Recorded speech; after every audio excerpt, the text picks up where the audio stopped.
പാലക്കാട് മണ്ണാർക്കാട് നീതി മെഡിക്കൽ സ്റ്റോറിൽ മോഷണശ്രമം ഷട്ടറിന്റെ പൂട്ട് കുത്തി തുറന്ന നിലയിലായിരുന്നു. CCTV cable മുറിച്ചിട്ടു. മണ്ണാർക്കാട് പോലീസും സ്ഥലത്തെത്തി പരിശോധന നടത്തിയിരുന്നു.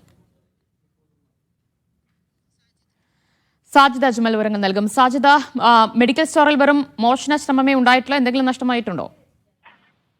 ദിവ്യ, പോലീസ് പരിശോധന നടത്തി വരികയാണ്. മണ്ണാർക്കാട് നീതി മെഡിക്കൽ ഷോപ്പിലാണ് മോഷണ ശ്രമം ഉണ്ടായിട്ടുള്ളത്. ഈ ഷട്ടറിന്റെ പൂട്ട് കുത്തി തുറന്ന നിലയിലാണ്. ഇന്നലെ രാത്രിയിൽ ജീവനക്കാർ വളരെ സുരക്ഷിതമായി ഈ മെഡിക്കൽ ഷോപ്പ് പൂട്ടിപ്പോയതാണ്. പിന്നീട് ഈ CCTV ക്യാമറയുടെ കേബിളുകൾ കട്ട് ചെയ്ത നിലയിലാണ് ഉള്ളത്. ഇത് സമീപത്തെ CCTVകളും പോലീസ് പരിശോധിക്കുന്നുണ്ട്.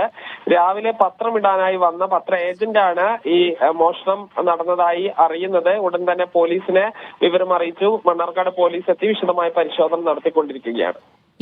പാലക്കാട് മണ്ണാർക്കാടാണ് നീതി മെഡിക്കൽ സ്റ്റോറിൽ മോഷണശ്രമം ഉണ്ടായത്. സാജിദ് അജ്മലാണ് വിവരങ്ങൾ നൽകിയത്.